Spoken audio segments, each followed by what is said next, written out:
ልጆ ሲናደድና ሲጮህ ሰላምን የምናረጋጋበት 3 መንገዶች።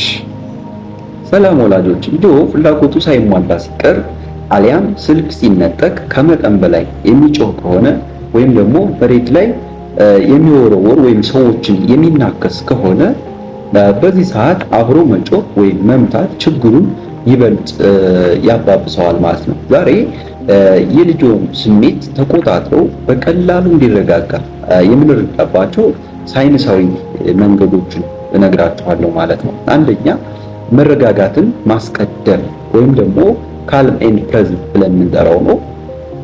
እናንተ ራሳችሁ መረጋጋት፣ ምክንያቱም ልጁ ተቆጥቶ በሚጮህበት ወቅት የእናንተ ድምፅ ከፍ ካለ ልጁ አደጋ ውስጥ እንዳለ ያስባል ማለት ነው። ምክንያቱም ስለዚህ ድምፃችን ዝቅ አድርጎ በረጅሙ መተንፈስ፣ ካጠገቡ በመሆን ወይም ደግሞ ደህንነት እንዲሰማው ማድረግ የእናንተ መረጋጋት ልጁ በፍጥነት እንዲቀዘቅዝ ያደርገዋል ማለት ነው። ሁለተኛው ነጥብ ለንዴት ምክንያት የሆነውን ስሜት በቃል መግለጽ ብለን እንጠራው ነው፣ ወይም ደግሞ ቫሊዴት ፊሊንግስ ነው።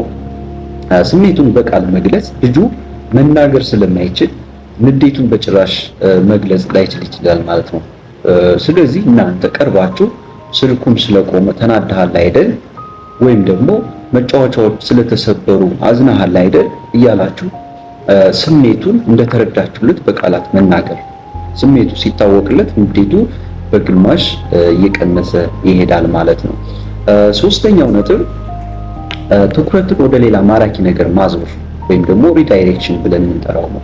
ትኩረትን ማዞር የልጁ ያለቀሰ ባለበት ሰዓት ዝም በል እያሉ ከመከራከር ይልቅ ወዲያውኑ የሚወደውን የሳሙና አረፋ ወይም ደግሞ በብል ብለን የምንጠራው ነው ይችላል ማብረር ይጀምሩ፣ ወይም ደግሞ ወደ ውጭ መስኮት ወስዶ መኪናዎቹን ማሳየት። ያ ማለት ከአእምሯቸው ወዲያውኑ ወደ አዲሱ ማራኪ ነገር ሲዞር ንዴታቸውን በቀላሉ ይረሱታል ማለት ነው። ስለዚህ ባህሪን ለማስተካከል መምታት ሳይሆን መረዳት ይቀድማል ማለት ነው።